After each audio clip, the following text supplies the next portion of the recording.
Hi guys, nandito ako sa Alsari.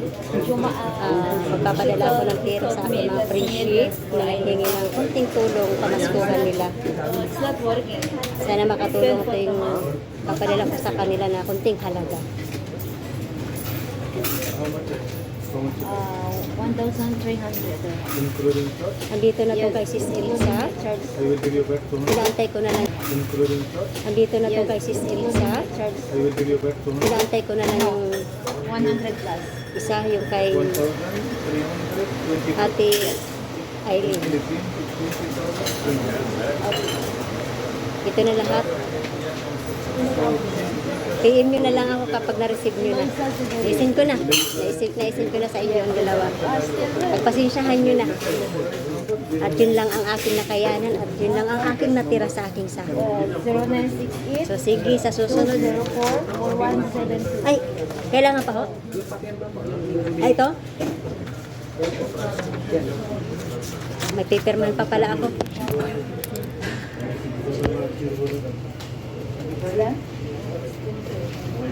Ito yung kay Ate Aileen. Hindi ko pa pala napirmahan. Ito po, sir. Your signature. Okay na po? Ayan, okay na Ate Aileen. Ang aking ID pa pala. You. She's blind. Ito na, guys.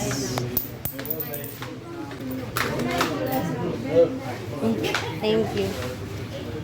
Syukran. Syukran. Naipadala ko na lahat. Ano ba yan?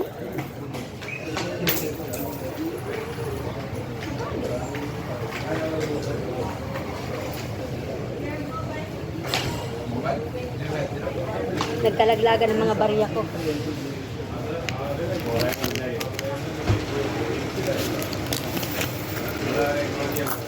Ayusin ko lang itong aking mga resibo. So ito, meron silang parapol. Ito. Isa.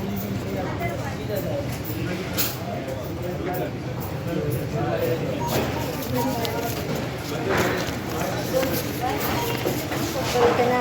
Ito na ang mga ebidensya na ipahulog ko na sa inyo. Hindi ko na ipapakita kung magkaano. Magkakahiya, maliit lang na halaga, di ba?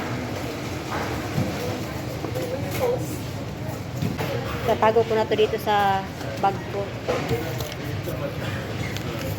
Ito yung mga parapol. Ito yung hulog ko muna.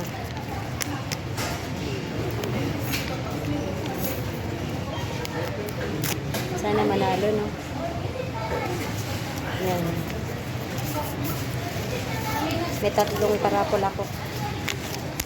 Tatlong entry. Tulog ko na dito. In Jesus' name, amen. Gusto ko cash mapanalunan.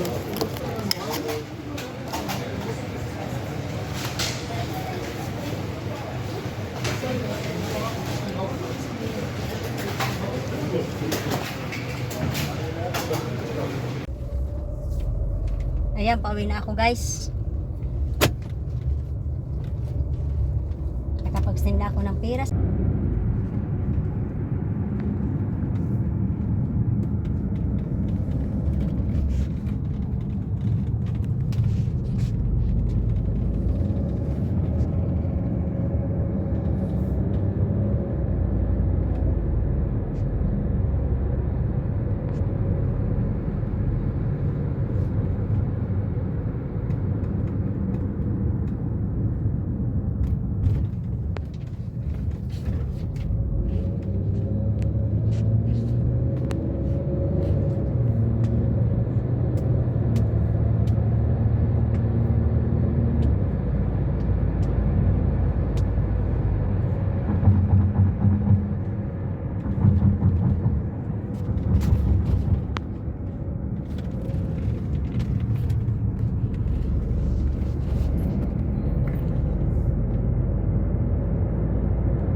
Ngayon guys, nandito na ako sa bahay. Nakauwi na ako galing sa pagpapadala ng pera na konting halaga para sa ating mga friendship.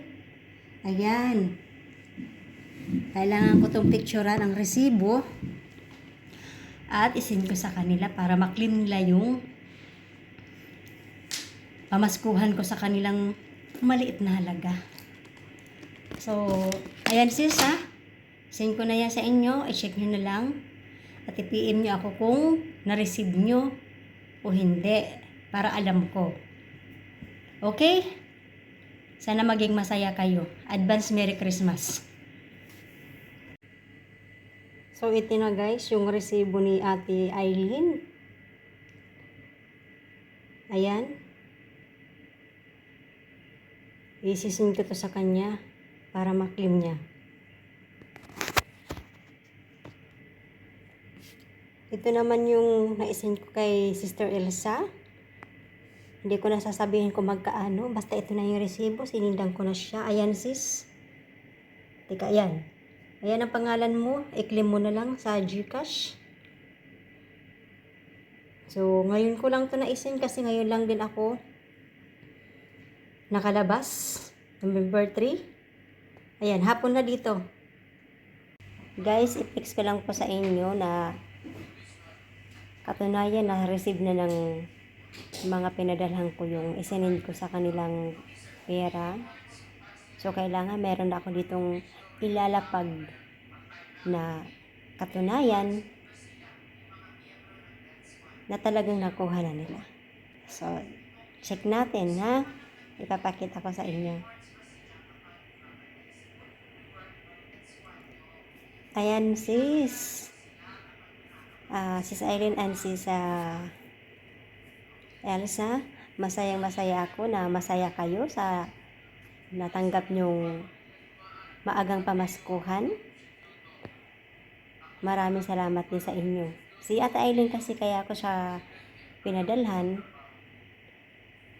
dahil sa nung dalaga pa siya, magkalapit lang yung pinapasukan kong pabrika at saka pinapasukan niyang trabaho bilang isang kusinera. So, pag lumalabas ako sa trabaho ko, dumadaan ako dun sa kanya, pinapakain ako, pinapatuloy niya ako dun sa pinagtatrabahoan niya. Ayun. Si Sis Elsa naman ay nakilala ko siya sa Hong Kong. Tapos nung nagka-problema ako dun,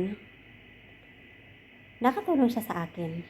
Yung pagmamalasakit bilang isang bagong kaibigan nandoon. At meron din siyang pamaskuhan sa akin bago ako umuwi ng Pinas.